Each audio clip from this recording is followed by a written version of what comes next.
Welcome to Sharon. RRB বা railway recruitment বোর্ডের কিছুদিন আগে যে নোটিফিকেশন দেওয়া হয়েছিল বিভিন্ন নিউজ পেপারে, তার অফিসিয়াল নোটিফিকেশন দেওয়া হয়েছে।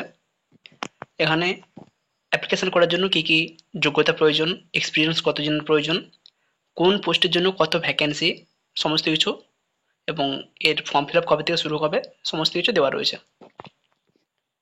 নোটিফিকেশনে অ্যাপ্লিকেশন শুরু হচ্ছে 17ই আগস্ট 2024, অ্যাপ্লিকেশন শেষ হবে 16ই সেপ্টেম্বর 2024।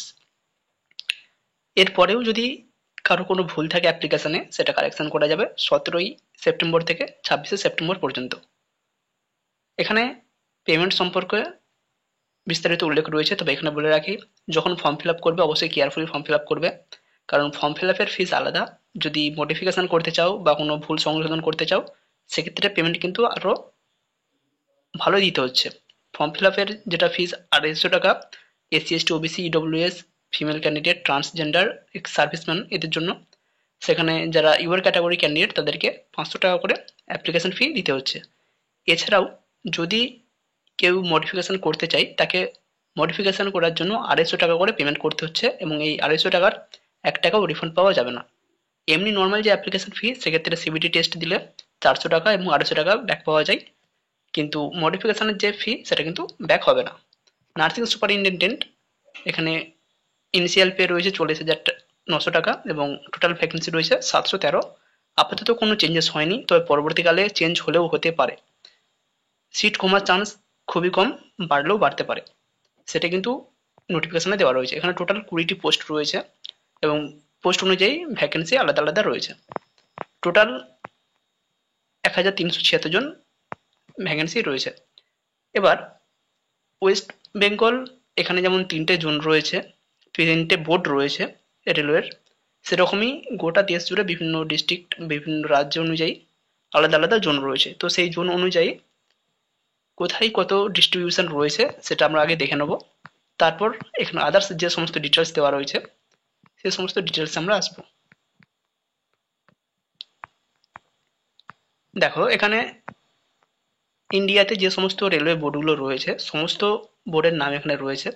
তার মধ্যে ওয়েস্ট বেঙ্গলে রয়েছে 3টি বোর্ড, কলকাতা, মালদা এবং শিলিগুড়ি। কলকাতার জন্য আলাদা ভ্যাকেন্সি, মালদার জন্য আলাদা ভ্যাকেন্সি, শিলিগুড়ির জন্য আলাদা ভ্যাকেন্সি, এবং একজন ক্যান্ডিডেট একটি মাত্র বোর্ডেই অ্যাপ্লিকেশন করতে পারবে। কেউ যদি কলকাতাতে অ্যাপ্লিকেশন করে, সে মালদা শিলিগুড়িতে অ্যাপ্লিকেশন করতে পারবে না। কেউ শিলিগুড়িতে অ্যাপ্লিকেশন করলে মালদা কলকাতা অ্যাপ্লিকেশন করতে পারবে না। কেউ মালদাতে অ্যাপ্লিকেশন করলে কলকাতা শিলিগুড়িতে অ্যাপ্লিকেশন করতে পারবে না। তাই অ্যাপ্লিকেশন করার আগে অবশ্যই ভ্যাকেন্সিটা দেখে নেবে। এখানে আমরা ভ্যাকেন্সির দিকে চলে যাচ্ছি।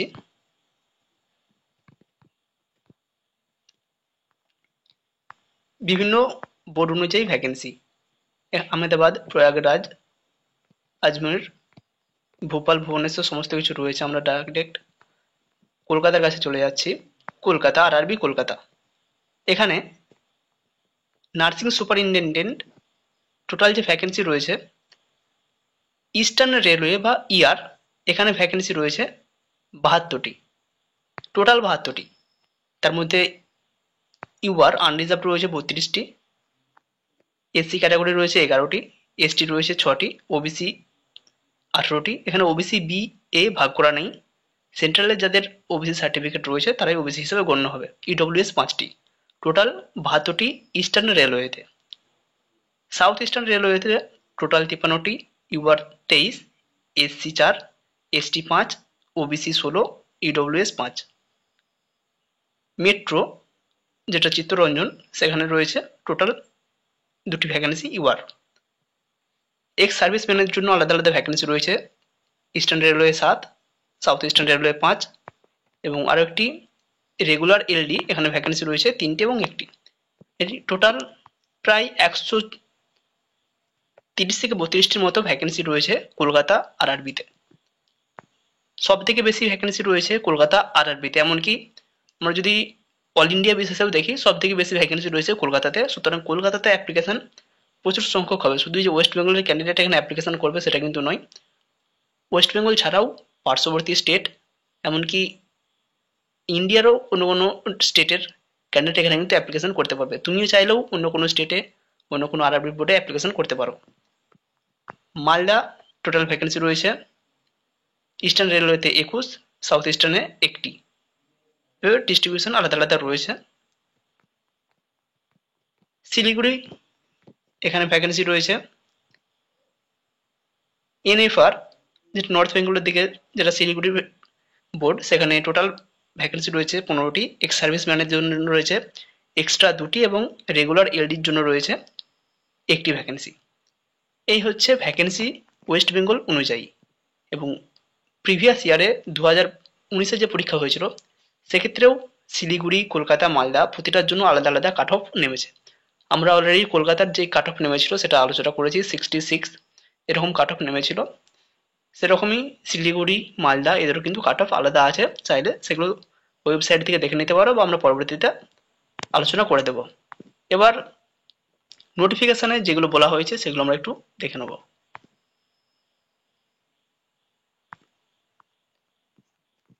অ্যাপ্লিকেশনের ডেট তো আমরা বলেই দিলাম, কবে থেকে শুরু হচ্ছে, কিভাবে কি পেমেন্ট করতে হচ্ছে।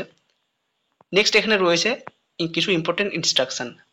ফর্ম ফিল আপ শুরু করবে বা ফর্ম ফিল আপ যে লাস্ট ডেট রয়েছে 17ই সেপ্টেম্বর, এর আগে তোমার ডকুমেন্টস থাকতে হবে, তোমার রেজাল্ট পাবলিশ হতে হবে, তোমার কাছে মার্কশিট থাকতে হবে, রেজিস্ট্রেশন থাকতে হবে, তবে এখানে অ্যাপ্লিকেশন করতে পারবে। 17 তারিখের পর কেউ যদি রেজিস্ট্রেশন, রেজাল্ট, মার্কশিট এসব কিছু হাতে পাই তাহলে কিন্তু সেখানে অ্যাপ্লিকেশন করতে পারবে না। এলিজিবিলিটির মধ্যে রয়েছে বিভিন্ন এসেনশিয়াল যে ক্রাইটেরিয়া রয়েছে সেগুলো, এবং এখানে এজের কিন্তু রিল্যাক্সেশন প্রচুর রয়েছে। এজ নিয়ে আমরা পরবর্তীতে আসছি। মেডিকেল ফিটনেস সার্টিফিকেট এখনই লাগছে না। এনওসি যারা বিভিন্ন জায়গায় কাজ করছো, এনওসিও এখন বাধ্যতামূলক নয়, এনওসি কিন্তু এখন জমা দিতে হচ্ছে না, সুতরাং এখন এনওসি না থাকলেও হবে।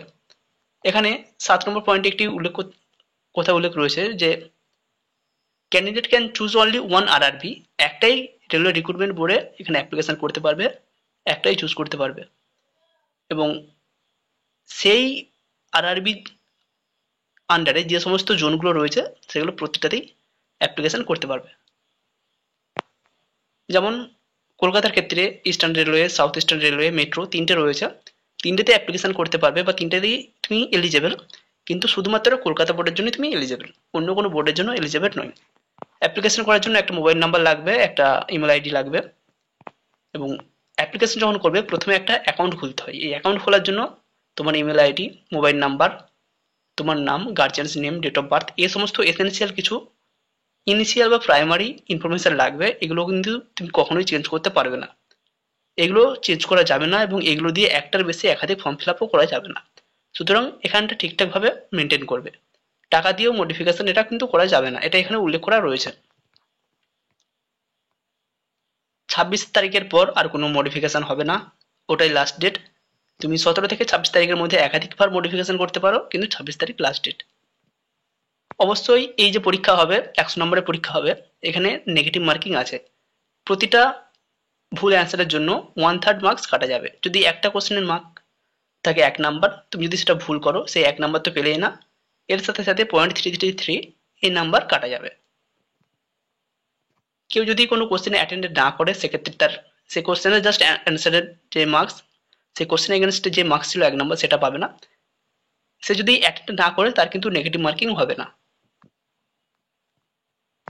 এক্সাম হল কিন্তু চেঞ্জ করা যাবে না, তুমি যেই বোর্ড চুজ করবে সেক্ষেত্রে তোমাকে যে সিট অ্যালোটেড করা হবে সেই সিট বা সেই সেন্টারে গিয়ে তোমাকে পরীক্ষা দিতে হবে, কোনোভাবেই চেঞ্জ করা যাবে না। নেক্সট রয়েছে কেউ যদি একাধিক অ্যাপ্লিকেশন করে তার সমস্ত অ্যাপ্লিকেশন ক্যান্সেল করে দেওয়া হবে, এবং কেউ যদি সরকারি কোনো চাকরি, সেটা স্টেট হতে পারে বা সেন্ট্রাল হতে পারে, কোনো চাকরি থেকে কাউকে যদি বরখাস্ত করা হয় বা ডিসমিস করা হয়, সেও এই পোস্টের জন্য অ্যাপ্লিকেশন করতে পারবে না। এখানে বলা হয়েছে যে অ্যাকাউন্ট ক্রিয়েটের সময় তোমার নাম, ক্যান্ডিডেটের নেম, তার guardian's name, date of birth, এই সমস্ত কিছু জিনিস লাগে। এগুলো যখন বসাবে অবশ্যই তোমার মাধ্যমিকের অ্যাডমিট কার্ড বা স্কুল লেভেলের যে সমস্ত সার্টিফিকেট আছে সেখানে যেগুলো রয়েছে সেই জিনিসটাই বসাবে, কারণ ভুল যদি হয় সেটা কিন্তু তোমার আধার কার্ড বা অন্য জায়গায় ঠিক রয়েছে সেটা এখানে দেখা হবে না, জাস্ট তোমার স্কুল লেভেলের যে মার্কশিট সেটাকে এখানে গ্রাহ্য করা হবে। সিগনেচার বা তোমার ফটোকপি সমস্ত কিছু লাগবে, সিগনেচারটা অবশ্যই ফুল সাইন করবে। অনেকে শর্ট ফর্মে সাইন করে, সেটা এলিজিবল নয় বা সেটা অ্যাপ্লিকেবলও নয়। ফ্রি ট্রেন ট্রাভেল ফ্যাসিলিটি, অনেক ক্যান্ডিডেট যারা উত্তরবঙ্গ থেকে কলকাতায় পরীক্ষা দিতে আসবে এ সমস্ত ক্ষেত্রে কিছু কিছু ক্যান্ডিডেটকে ফ্রি ট্রেন সার্ভিস দেওয়া হবে। যেমন এসসি এবং এসটি ক্যাটাগরির যারা ক্যান্ডিডেট রয়েছে তাদেরকে স্লিপার এই জায়গাতে তারা ফ্রিতে ট্রাভেল করতে পারবে। মডিফিকেশনের কথা আগেই বলেছি, ভুল হলে সংশোধন করতে পারবে, সেক্ষেত্রে 250 টাকা করে প্রতিবার লাগবে এবং এই টাকাটা কিন্তু ফেরত পাবে না। নেক্সট, এখানে মেডিকেল ফিটনেস সার্টিফিকেটের কথা বলা হয়েছে, এটা নিয়ে খুব একটা এখনই বলার প্রয়োজন নেই এবং এখানে অ্যাপ্লিকেশন করতে পারবে India, Nepal, Bhutan, Tibetan refugee যারা 1/1/1962 আগে এখানে এসেছে এবং পার্মানেন্টভাবে স্থায়ী রয়েছে। এক কথায় ইন্ডিয়ান হতে হবে, সার্টিফাইড। এখানে এজের যে লিমিট বলা হয়েছে 2007 লাস্ট বেঞ্চমার্ক, এরপর যারা জন্মগ্রহণ করেছে তারা এখানে অ্যাপ্লিকেশন করতে পারবে না এবং মিনিমাম যারা 1977 জন্মগ্রহণ করেছে তারা পর্যন্ত এখানে অ্যাপ্লিকেশন করতে পারবে। বিভিন্ন কাস্ট অনুযায়ী যে ছাড় রয়েছে সেই ছাড়টা তো থাকছেই। এসেনশিয়াল কোয়ালিফিকেশনের মধ্যে নার্সিং সুপারিনটেন্ডেন্ট এই পোস্টের অ্যাপ্লিকেশন করার জন্য জিএনএম বা বিএসসি নার্সিং পাস আউট হলেই হবে, কোনো এক্সপিরিয়েন্স লাগবে না। এখানে কিন্তু এক্সপিরিয়েন্সের কথা একবারও বলা হয়নি।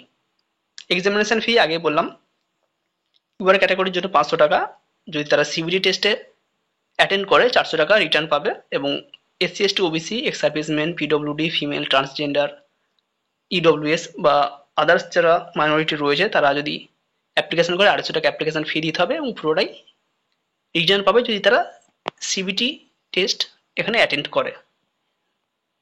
Mode of payment net banking, debit card, credit card, UPI, পুরো অনলাইনে পেমেন্ট করা যাবে, কোনো অফলাইনে কোনো চালান বা ডিডি কাটতে হচ্ছে না। ইকোনমিক্যালি ব্যাকগ্রাউন্ড ক্লাস, একটা নতুন ক্লাস এখানে অ্যাড করা হয়েছে। যদি কেউ কারো বিডিও, এসডিও বা আদার্স যে সমস্ত গ্যাজেটেড অফিসার রয়েছে তাদের কাছ থেকে যদি লিখিয়ে আনতে পারে যে তার ফ্যামিলি ইনকাম বছরে 50,000 টাকার বেশি নয়, তাহলে তার অ্যাপ্লিকেশন ফি কিছুটা মুকুব করা হবে। সেক্ষেত্রে 500-র পরিবর্তে তাকে 250 টাকা পেমেন্ট করতে হবে এবং এটা অবশ্যই রিটার্ন পাওয়া যাবে। তবে এই যে ইবিসি বা ইকোনমিক্যালি ব্যাকগ্রাউন্ড ক্লাস, এই সার্টিফিকেট থাকলেও কিন্তু তার কোনো রিজার্ভেশন থাকছে না। ইডব্লিউএস আলাদা, ইবিসি আলাদা, ইবিসির জন্য কোনো রিজার্ভেশন থাকবে না।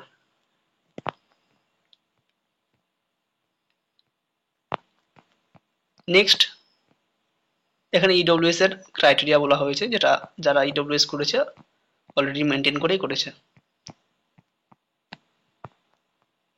এনওসি এর কথা আগে বলেছি, এনওসি এখনই লাগছে না, পরীক্ষা হবে, পরীক্ষার পর যদি শর্ট লিস্টেড হও সে সময় ডকুমেন্টস ভেরিফিকেশন করতে হবে এবং তখনই এনওসি লাগবে। এর আগে এনওসি নেওয়ার প্রয়োজন নেই, এনওসি না থাকলেও এখন অ্যাপিয়ার হতে পারবে। টোটাল পরীক্ষা হবে 100টি কোশ্চেন থাকবে, অ্যালাউটেড টাইম 90 মিনিটস বা 1.5 ঘন্টা। এটা যারা জেনারেল অল স্টুডেন্ট তাদের জন্য এবং যারা পিডব্লিউডি ক্যান্ডিডেট রয়েছে তাদের জন্য আরও 30 মিনিট এক্সট্রা, অর্থাৎ 120 মিনিট, তাদের জন্য 2 ঘন্টা অ্যালাউটেড থাকছে। টোটাল যে পরীক্ষা সিলেবাস দেওয়া রয়েছে এবং মার্কস যে ডিভিশন, প্রফেশনাল এবিলিটি অর্থাৎ যে যেই নিয়ে অ্যাপ্লিকেশন করছে, যে পোস্টের জন্য অ্যাপ্লিকেশন করছে সেখানে যে স্পেশাল সাবজেক্ট রয়েছে তার উপর থাকছে 70, general awareness, general arithmetic, general intelligence and reasoning, general science, এখানে থাকছে 10-10-10 30, টোটাল 100 নাম্বার। নেগেটিভ মার্কিং এর কথা আমরা আগেই বললাম। এখানে একটি মিনিমাল কোয়ালিফাইং মার্কস দেওয়া রয়েছে। যারা ইউআর বা ইডব্লিউএস ক্যান্ডিডেট রয়েছে তাদেরকে অবশ্যই 40% মার্কস পেতে হবে, অর্থাৎ 100-র মধ্যে তাকে অবশ্যই 40 পেতে হবে। ওবিসি এসসির জন্য ক্যান্ডিডেটকে অবশ্যই 30 পেতে হবে। এসটি ক্যান্ডিডেট যারা রয়েছে তাদেরকে অবশ্যই 25% পেতে হবে, তবেই তারা পাস করবে, না হলে কিন্তু এই পরীক্ষা দেওয়া না দেওয়া একই জিনিস হয়ে যাবে। এবং ভেরিফিকেশনের সময় একজন ক্যান্ডিডেট বা একটা পোস্টের জন্য একজন ক্যান্ডিডেটকেই ভেরিফিকেশনের জন্য ডাকা হবে। এই ইনফরমেশনগুলো এখানে দেওয়া রয়েছে, কারো যদি প্রয়োজন হয় অবশ্যই পিডিএফ নিয়ে নেবে, 7074549271 এতে হোয়াটসঅ্যাপ করে নেবে।